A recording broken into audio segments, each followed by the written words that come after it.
CPM-ന്റെ ദേശീയ നേതാവ് കണ്ണൂരിൽ നിന്നുള്ള പി.കെ. ശ്രീമതി പറയുകയാണ്, കേരളം ഒരു താലിബാനിസമാണ് കേരളത്തിൽ നടക്കുന്നത്. ഒരു കണ്ണൂരിൽ 40 വയസ്സുള്ള ഒരു വീട്ടമ്മ ആത്മഹത്യ ചെയ്തു. സദാചാര പോലീസിംഗാണ് കാരണം, SDPI ആണ് പ്രതിസ്ഥാനത്ത്. അപ്പോൾ ഈ ഒരു സംഭവത്തെ മുൻനിർത്തിയാണ് പി.കെ. ശ്രീമതി പറഞ്ഞത്, ഇത് താലിബാനിസമാണ് കേരളത്തിൽ, ഇത് അനുവദിച്ചു കൊടുക്കാൻ പാടില്ല. ഭരിക്കുന്നത് പിണറായി വിജയൻ, ഇരട്ടച്ചങ്കൻ, കാരണഭൂതൻ എന്നൊക്കെ വിശേഷണങ്ങളുള്ള പിണറായി വിജയൻ, ഭരണം LDF-ൻ്റെത്, CPM നേതൃത്വത്തിലുള്ള LDF-ൻ്റെത്. എന്നിട്ടും പി.കെ. ശ്രീമതി എന്തുകൊണ്ട് ഇങ്ങനെ പറഞ്ഞു? അതിനകത്ത് രണ്ട് കാര്യങ്ങളുണ്ട്. ഒന്ന്, ഇതിൽ ഈ സംഭവത്തിൽ അവർ അപ്സെറ്റ് ആയിട്ടുണ്ടാവാം. തീർച്ചയായിട്ടും അത് ഈ ആത്മഹത്യ ചെയ്ത പെൺകുട്ടിയുടെ കുടുംബം ഒരു CPM കുടുംബമാണ്. അപ്പോൾ അതുകൊണ്ട് തീർച്ചയായിട്ടും ശ്രീമതി ടീച്ചർക്ക് അവരുമായി ബന്ധം കാണണം. കണ്ണൂരിലുള്ള ഒരു പ്രമുഖ പ്രവർത്തക എന്നുള്ള നിലയ്ക്ക് അവർക്ക് തീർച്ചയായിട്ടും അവിടെ MP ആയിരുന്ന ആളാണ്. അപ്പം ആ കുടുംബവുമായിട്ട്, പ്രത്യേകിച്ച് പാർട്ടി കുടുംബവുമാണ് എന്നുള്ള നിലയ്ക്ക് വളരെ അടുത്ത ബന്ധം കാണണം. അപ്പം അതിൻ്റെ ഉള്ളുകള്ളികൾ ശ്രീമതി ടീച്ചർക്ക് ഒരു പക്ഷേ നല്ല വിധം അറിയാമായിരിക്കണം. അപ്പോൾ ആ ഒരു ആംഗിളിൽ പറഞ്ഞത് ഒന്നുണ്ട്. രണ്ടാമത്, രാഷ്ട്രീയമായി പിണറായി വിജയൻ എന്ന മുഖ്യമന്ത്രിയെ അല്ലെങ്കിൽ രാഷ്ട്രീയ നേതാവിനെ കവച്ചു വെച്ചുകൊണ്ട് അവർ കേന്ദ്രത്തിൽ ഒരു സ്ഥാനം, കേന്ദ്ര CPM-ൽ ഒരു സ്ഥാനം നേടിയെന്നുള്ളൊരു ആരോപണം നിലനിൽക്കുകയാണ്. അപ്പോൾ അത് മുഖ്യമന്ത്രിക്ക് അത്ര ഇഷ്ടപ്പെട്ടിട്ടില്ല. അല്ലെങ്കിൽ ഇവിടെ AKG സെൻറ്ററിൽ സ്റ്റേറ്റ് കമ്മിറ്റിയുടെ ഒരു യോഗത്തിൽ വന്നപ്പോൾ അവരെ ഇറക്കി വിടുകയും ഒക്കെ ഉണ്ടായി. അപ്പോൾ അതും ഒരു പ്രധാന വിഷയമായിട്ടുണ്ടാവണം. ഇത്തരം ഡയറക്റ്റായിട്ട് ഒരു പ്രമുഖ കമ്മ്യൂണിസ്റ്റ് നേതാവ് സ്വന്തം പാർട്ടിക്കോ അല്ലെങ്കിൽ ഗവൺമെൻറ്റിനോ ദോഷം വരുന്ന വിധത്തിൽ ഒരു പ്രസ്താവന നടത്തിയത് എന്നാണ് ഞാൻ കരുതുന്നത്. ആ പ്രസ്താവനയുടെ പിന്നിൽ രണ്ട് ഘടകങ്ങളുണ്ട്. ഒന്ന്, നമ്മൾ ശ്രദ്ധിക്കേണ്ടത് അതിനകത്തുണ്ടായിരിക്കുന്ന ഒരു ആരോപണമാണ്, കേരളത്തിൽ താലിബാനിസം നടക്കുന്നു.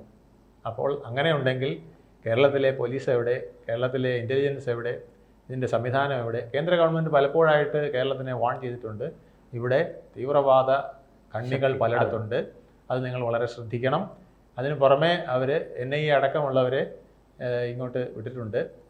ഇവിടുന്ന് പലരും ഒളിവിൽ കഴിഞ്ഞിരുന്ന പല രാജ്യാന്തര കുറ്റവാളികളും ഭീകരന്മാരും പിടിയിലായത് ഇവിടുന്നാണ്. അൽ-ഖ്വയ്ദയുടെ ദക്ഷിണേഷ്യൻ കമാൻഡർ പിടിയിലായത് കാസർഗോഡ്. അതെ, അതുകൊണ്ട് രാജ്യത്തിന് വരെ ദോഷം വരുന്ന ഒരുപാട് വ്യക്തികളും ഒക്കെ ഇവിടെ ഉണ്ട് എന്നവർ കേന്ദ്ര നിർദ്ദേശം നൽകിയതാണ്. അപ്പോൾ ആ സാഹചര്യത്തിൽ ഇപ്പോൾ ശ്രീമതി ടീച്ചർ ഇങ്ങനെ ഒരു പ്രസ്താവന നടത്തുന്നത് സർക്കാർ വളരെ ഗൗരവത്തോടു കൂടി കാണേണ്ടതാണ്. പോലീസ് ഡിപ്പാർട്ട്മെൻറ്റ് അതീവ ഗൗരവത്തോടു കൂടി കാണേണ്ടതാണ്.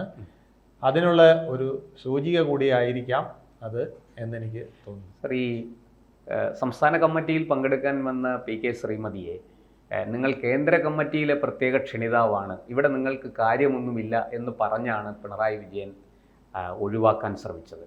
അത് പി.കെ. ശ്രീമതിയെ അനുകൂലിച്ച് MA ബേബിയെ പോലെയുള്ള നേതാക്കൾ, ദേശീയ ജനറൽ സെക്രട്ടറി അടക്കം രംഗത്ത് വന്നെങ്കിലും ഇവിടെ അവർക്കുണ്ടായ അപമാനം ചെറുതല്ല. അതുകൊണ്ട് തന്നെ ഈ ടീച്ചറിൻ്റെ ഈ സ്റ്റേറ്റ്മെൻറ്റ്, കേരളത്തിൽ താലിബാനിസമാണ് ഈ നടക്കുന്നത്, ഇത് അംഗീകരിക്കാൻ സാധിക്കില്ല എന്ന് പറയുമ്പോൾ അത് വാസ്തവത്തിൽ SDPIക്ക് നേരെയാണോ, അതോ പോലീസിനെ ഭരിക്കുന്ന പോലീസിൻ്റെ കഴിവുകേട് ഉറക്കെ വിളിച്ചു പറഞ്ഞുകൊണ്ട് പിണറായി വിജയന് നേരെയാണോ ടീച്ചറിൻ്റെ ആ സ്റ്റേറ്റ്മെൻറ്റ് എന്നുള്ളതാണ് പ്രധാന സംശയം. അതിനകത്ത് രണ്ടാംഗിളും നമുക്ക് പറയേണ്ടതുണ്ട്. കാരണം പാർട്ടി കുടുംബം, അവിടെ ഒരു വിപത്തുണ്ടായപ്പോൾ പാർട്ടിയുടെ ഒരു പ്രമുഖ ദേശീയ വനിതാ നേതാവ് എന്നുള്ള നിലയിൽ അവിടെ വന്നൊരു അഭിപ്രായം പറയേണ്ടത് ശ്രീമതി ടീച്ചറുടെ കടമയാണ്. അതാണ് ഒന്നാമതായി നിർവഹിച്ചിരിക്കുന്നത്. ഇത് പക്ഷേ കമ്മീഷൻ അടക്കമുള്ളവർ ഈ വിഷയത്തിൽ പ്രതികരിച്ചിട്ടില്ല. അതുകൊണ്ടാണ് ആ വിഷയത്തിന്റെ ഗൗരവം കൂടുന്നത്. അപ്പൊ കേരളത്തിലെ ഭരണ നേതൃത്വമോ ടീച്ചറിന്റെ ആ പ്രസ്താവനയ്ക്ക് പ്രാധാന്യം വരുന്നത് അതുകൊണ്ടാണ് കേരളത്തിലെ സർക്കാരോ അല്ലെങ്കിൽ കേരളത്തിലെ ആഭ്യന്തര വകുപ്പോ പോലീസ് ഡിപ്പാർട്ട്മെന്റോ വനിതാ കമ്മീഷനോ ഒന്നും സ്പർശിക്കാത്ത അല്ലെങ്കിൽ ആ വിധത്തിൽ ഒരു കണ്ടെത്തൽ നടത്താത്ത ഒരു മേഖലയിൽ ടീച്ചർ ഇങ്ങനെ ഒരു പ്രസ്താവന നടത്തിയത് തീർച്ചയായിട്ടും വലിയ ശ്രദ്ധ ആകർഷിക്കുന്നു. മാത്രമല്ല, സംസ്ഥാനത്തെ ഏറ്റവും ഉന്നത നേതാവിനോടുള്ള ഒരു ഡയറക്റ്റ് ആയിട്ടുള്ള വെടിപൊട്ടിക്കൽ കൂടെയാണ്. മുഖ്യമന്ത്രി തന്നെ അപമാനിച്ചതിന് തിരിച്ചപമാനിക്കാനുള്ള ഒരു സന്ദർഭം കൂടി, അവസരം കിട്ടിയപ്പോൾ അത് ഉപയോഗിച്ചതും കൂടി ആയിരിക്കണം ഇങ്ങനെ വന്നത് എന്നുള്ളതാണ്. കാരണം കേന്ദ്ര നേതൃത്വത്തിൽ അല്ലെങ്കിൽ കേന്ദ്ര കമ്മിറ്റിയിൽ ക്ഷണിതാവായി നിൽക്കുന്ന ഒരാൾക്ക് തീർച്ചയായിട്ടും കീഴ് കമ്മിറ്റികളിലൊക്കെ പങ്കെടുക്കാൻ അവകാശമുണ്ടാകേണ്ടതാണ്. മാർക്സിസ്റ്റ് പാർട്ടിയുടെ പൊതുവായ ഒരു തത്വം വെച്ചിട്ടും അവരുടെ ഒരു ഹൈറാർക്കൽ രീതി വെച്ചിട്ടും, കാരണം ഏറ്റവും മുകളിലിരിക്കുന്ന നേതാവിനെ താഴെ കൊണ്ടുവന്ന് കളിയാക്കാനോ ശിക്ഷിക്കാനോ അവസരം കൊടുക്കുന്ന ഒരു ഹൈറാർക്കി അല്ല മാർക്സിസ്റ്റ് പാർട്ടിക്കുള്ളത്. തീർച്ചയായിട്ടും മേൽ കമ്മിറ്റിക്ക് കീഴ് കമ്മിറ്റിയോട് വിധേയത്വം വരുന്ന ഒരു ശൈലിയാണ് പിന്തുടർന്നത്. അതിന് വിപരീതമായിട്ട് ശ്രീമതി ടീച്ചറെ പുറത്താക്കിയപ്പോൾ തീർച്ചയായിട്ടും അവർക്ക് വലിയ അവമതിപ്പും ക്ഷീണവും ഇത്രയും നാളത്തെ എൻ്റെ രാഷ്ട്രീയ പാരമ്പര്യത്തെ പാർട്ടി കൂറിനെ ചോദ്യം ചെയ്തതായിട്ടുമൊക്കെ അവർക്ക് തോന്നിയിരിക്കാം. അതിൽ നിന്ന് തോന്നിയ ഒരു പ്രതികാര ബുദ്ധി കൂടി ആവണം ഈ ഒരു താലിബാനിസം സ്റ്റേറ്റ്മെൻ്റ് എന്നാണ് ഞാൻ മനസ്സിലാക്കുന്നത്. അത് വരും ദിവസങ്ങളിൽ ചില രാഷ്ട്രീയ പോരുകൾക്ക് കളമൊരുക്കാനും ഉപകരിക്കുമെന്നാണ് എനിക്ക് തോന്നുന്നത്. സർ, ഈ മറുവശത്ത് ഈ പറഞ്ഞ ഈ 40-കാരി വീട്ടമ്മ ആത്മഹത്യ ചെയ്യുന്നു. ഈ പറഞ്ഞതുപോലെ കാറിൻ്റെ അടുക്കൽ അവരുടെ തന്നെ സമുദായത്തിൽപ്പെട്ട ഒരു യുവാവ് 21 വയസ്സ്, ഏതാണ്ട് അവരുടെ പകുതി പ്രായം മാത്രമേ ഉള്ളൂ, യുവാവിനോട് സംസാരിച്ചു എന്നുള്ളതാണ് അവർ ചെയ്ത കുറ്റം. അത് പോലീസ് വളരെ വ്യക്തമായിട്ട് അത് പറയുന്നുണ്ട്. 3 പേർ ചേർന്ന് ഈ ചെറുപ്പക്കാരനെ കൊണ്ടുപോയി ഒരു മൈതാനത്ത് കൊണ്ടുപോയി മർദ്ദിച്ച് അവശനാക്കുന്നു. തുടർന്ന് മൊബൈൽ ഫോണും ടാബും പിടിച്ചു വാങ്ങുന്നു. പിന്നീട് SDPI ഓഫീസിൽ കൊണ്ടുവരുന്നു. അവിടെ വെച്ച് മർദ്ദിക്കുന്നു. ബന്ധുക്കളെ വിളിച്ചു വരുത്തുന്നു. 2 പേരുടെയും, ഈ സ്ത്രീയുടെയും ഇയാളുടെയും വിളിച്ചു വരുത്തുന്നു. എന്നിട്ട് അയാളെ പറഞ്ഞയക്കുന്നു. അതിനുശേഷം ഈ സ്ത്രീയെക്കുറിച്ച് സോഷ്യൽ മീഡിയയിലൂടെ വളരെ മോശമായിട്ട് പ്രചാരണങ്ങൾ നടത്തുന്നു. അതിൽ മനംനൊന്താണ് വീട്ടമ്മ ആത്മഹത്യ എന്ന് ആത്മഹത്യക്കുറിപ്പുണ്ട്. വ്യക്തമായിട്ട് 3 പേരുടെ പേരുകൾ അതിൽ പറയുന്നുണ്ട്. അതിൽ ഒരാൾ ഇവരുടെ അമ്മയുടെ സഹോദരിയുടെ മകനാണെന്നും പറയപ്പെടുന്നു. ഇതാണ് സാഹചര്യം. വാസ്തവത്തിൽ ഈ ഒരു സംഭവം കേരളത്തിലെ പോലീസിൻ്റെ നിയമവാഴ്ചയുടെ, ആഭ്യന്തര വകുപ്പിൻ്റെ ഒക്കെ പരാജയമാണെന്ന് കൂടി പറഞ്ഞാൽ നമുക്ക് ശ്രീമതി ടീച്ചറിൻ്റെ സ്റ്റേറ്റ്മെൻറ്റ് സത്യത്തിൽ അക്ഷരാർത്ഥത്തിൽ ശരിയാണെന്ന് പറയേണ്ടി വരും. അല്ല, നമ്മുടെ പോലീസിന് ഒരുപാട് അപജയങ്ങൾ ഇത്തരത്തിൽ സംഭവിച്ചിട്ടുള്ളത് നമുക്ക് പലപ്പോഴായിട്ട് കാണാൻ സാധിക്കും. ആ അപജയങ്ങൾ ഇവിടെയും സംഭവിച്ചിട്ടുണ്ടോ എന്ന് നമ്മൾ പരീക്ഷിക്കേണ്ടതാണ്.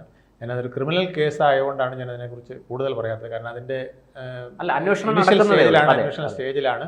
നമുക്കിപ്പോൾ ഇന്ന ആൾ പ്രതി അല്ല ഇന്ന ആൾ കുറ്റക്കാരൻ എന്ന് പറയാൻ കഴിയില്ല. പക്ഷേ പോലീസ് ഇത്തരം കാര്യങ്ങളിൽ വളരെ വിജിലൻ്റ് ആവേണ്ടതാണ്. കാരണം സദാചാര പോലീസിങ്, സദാചാര കൊല, ഇതൊക്കെ വലിയ തോതിൽ നമ്മുടെ നാട്ടിൽ നടക്കുകയാണ്. നമ്മൾ വളരെ പുരോഗമിച്ചു എന്ന് പറയുമ്പോൾ തന്നെ നമ്മൾ അധോഗതിയിലേക്ക് പോകുന്ന വിധത്തിലുള്ള ഒരുപാട് സംഭവങ്ങൾ കേരളത്തിൽ നടമാടുകയാണ്.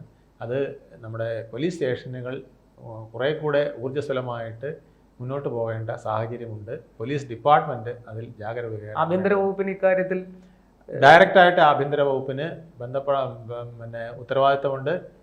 ആഭ്യന്തര വകുപ്പ് ഇതിന് പ്രതിവിധി കണ്ടെത്തേണ്ടതാണ്. പ്രത്യേകിച്ച് അവരുടെ തന്നെ ഒരു ദേശീയ നേതാവ് ഈ ഗവൺമെൻറ്റിൻ്റെ പോലീസിനെ കുറിച്ച് ഇത്ര ശക്തമായിട്ട് ഒരു വീഴ്ചയായി പറയുമ്പോൾ പോലീസ് ഡിപ്പാർട്ട്മെൻറ്റ് ഉണർന്ന് പ്രവർത്തിച്ച് അതങ്ങനെയാണെങ്കിൽ അങ്ങനെ, അതല്ലെങ്കിൽ ഇങ്ങനെ എന്ന് തെളിയിക്കേണ്ട ബാധ്യത പോലീസ് ഡിപ്പാർട്ട്മെൻറ്റും ആഭ്യന്തര വകുപ്പിനും ഉണ്ട്.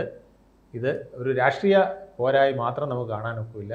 ഒരു കുടുംബത്തിൻ്റെ ഒരു സാമൂഹിക പ്രശ്നം കൂടി, സാമൂഹിക പ്രശ്നവും ഒരു കുടുംബത്തിൻ്റെ കണ്ണീരിൻ്റെ പ്രശ്നവും, ഒരു 3 കുട്ടികളുടെ അമ്മയാണ് സ്ത്രീയുടെയും കുഞ്ഞുങ്ങളുടെയും ദുർഗതിയും ഒക്കെയാണ് നമ്മളിവിടെ കാണുന്നത്. തീർച്ചയായിട്ടും പോലീസ് ഡിപ്പാർട്ട്മെൻറ്റ് ശക്തമായി അന്വേഷിച്ച് കണ്ടെത്തേണ്ടതാണ്. എന്തായാലും പോലീസിൻ്റെ അന്വേഷണം വലിയ രീതിയിൽ പുരോഗമിക്കുന്നുണ്ട്. ഇപ്പോൾ ഈ സുഹൃത്ത്, ഈ ആത്മഹത്യ ചെയ്ത സ്ത്രീയുടെ സുഹൃത്തും പോലീസ് സ്റ്റേഷനിൽ കീഴടങ്ങിയിട്ടുണ്ട്. അയാളും അവിടെ ചെന്നിട്ടുണ്ട്. അയാൾക്കെതിരെയും പരാതി ഇവരുടെ അമ്മ തന്നെ കൊടുത്തിരിക്കുകയാണ്. ഈ മരിച്ചുപോയ സ്ത്രീയുടെ അമ്മ തന്നെ കൊടുത്തിരിക്കുകയാണ്. അയാളാണ് മരണത്തിന് ഉത്തരവാദി, മകളുടെ ആഭരണം മുഴുക്ക അയാൾ വാങ്ങിക്കൊണ്ടുപോയി എന്നൊക്കെയാണ് ആരോപണം. അത് ആരോപണം ശരിയാണോ തെറ്റാണോ എന്നൊന്നും അറിയില്ല. പോലീസ് കമ്മീഷണർ തന്നെ പറയുന്നു ഇത് സദാചാര പോലീസിംഗ് ആണ്, പക്ഷേ ഈ പരാതി ഞങ്ങൾ അന്വേഷിക്കും, എന്തെങ്കിലും വാസ്തവം ഉണ്ടെങ്കിൽ അതിൻ്റെ നടപടി സ്വീകരിക്കും എന്ന് പോലീസ് പറഞ്ഞിട്ടുണ്ട്. നമുക്ക് കാത്തിരിക്കാം. ശ്രീമതി ടീച്ചർ പറഞ്ഞതുപോലെ ഇത് താലിബാനിസം ആണോ, കേരളം താലിബാൻ്റെ പിടിയിലായോ എന്നൊക്കെ ഉള്ളത് വരും ദിവസങ്ങളിൽ വലിയ രാഷ്ട്രീയ ചർച്ചയ്ക്ക് വഴിവെക്കുമെന്ന് തോന്നുന്നു. തീർച്ചയായിട്ടും അത് ഇത്തരം പ്രശ്നങ്ങൾ സമൂഹത്തിൽ പലയിടത്തും നടക്കുകയാണ്. കേരള സമൂഹം ഒരു പൊട്ടിത്തെറിയുടെ വക്കിലാണെന്ന് നമുക്ക് പറയേണ്ടിയിരിക്കുന്നു. ഒരുപാട് ആത്മഹത്യകൾ, ആ ആത്മഹത്യകളുടെ പിന്നിലൊക്കെയുള്ള കഥകൾ തേടിപ്പോയി കഴിഞ്ഞാൽ പലപ്പോഴും നിയമത്തിൻ്റെ സംരക്ഷണം കിട്ടാത്തത്, പോലീസിൻ്റെ സംരക്ഷണം കിട്ടാത്തത്, സമൂഹത്തിൻ്റെ സംരക്ഷണം കിട്ടാത്തത് ഒക്കെ നമുക്ക് വ്യക്തമാകും. അത്തരത്തിൽ ഞെട്ടിക്കുന്ന ഒരുപാട് കഥകൾ നമുക്ക് ഓരോ മരണം, ഓരോ ആത്മഹത്യ, അല്ലെങ്കിൽ ഓരോ മനോരോഗി, ഒരാൾ മനോരോഗിയാകുന്നത് പോലും ഉണ്ട്. നമുക്ക് നിയമത്തിൻ്റെ പരിരക്ഷ കിട്ടാതെ വരുന്നു, പോലീസിൽ നിന്ന് ഹെൽപ്പ് നീതി കിട്ടാതെ വരുന്നു, തദ്ദേശ സ്വയംഭരണ സ്ഥാപനങ്ങളിൽ നിന്ന്, ജനപ്രതിനിധികളിൽ നിന്ന് വേണ്ട സമയത്ത് പിന്തുണ കിട്ടാതെ വരുന്നു. പക്ഷെ മരിച്ചു കഴിയുമ്പോൾ നമ്മളെല്ലാവരും അതെ. അവർക്ക് റീത്ത് വയ്ക്കാനും അതിനുശേഷം അനുശോചന പ്രമേയം പാസ്സാക്കാനും പാസ്സാക്കാൻ. അവിടെ വലിയ വായിൽ ടി വിയിൽ അഭിമുഖം സംഭാഷണം നടത്താനും ഒക്കെ നമ്മുടെ നേതാക്കളും പോലീസും ഒക്കെ തയ്യാറാകാറുണ്ട്. ഇത് പാടില്ല, ഇത് ഇവിടെ വെച്ച് അവസാനിപ്പിക്കണം, ഇത് ഒറ്റപ്പെട്ട സംഭവമാണ്, ഇനി ഇത് വരാൻ പാടില്ല എന്ന് 365 ദിവസം നമ്മൾ 3600 ഒറ്റപ്പെട്ട സംഭവങ്ങൾ കണ്ടുകൊണ്ടിരിക്കുകയാണ്. ഇത് നമ്മൾ പരിഹരിക്കേണ്ടതാണ്. പരിഹരിച്ചില്ലെങ്കിൽ നമ്മുടെ സമൂഹം ജീവിക്കാൻ കൊള്ളാത്ത ഒരു സമൂഹമായി മാറും.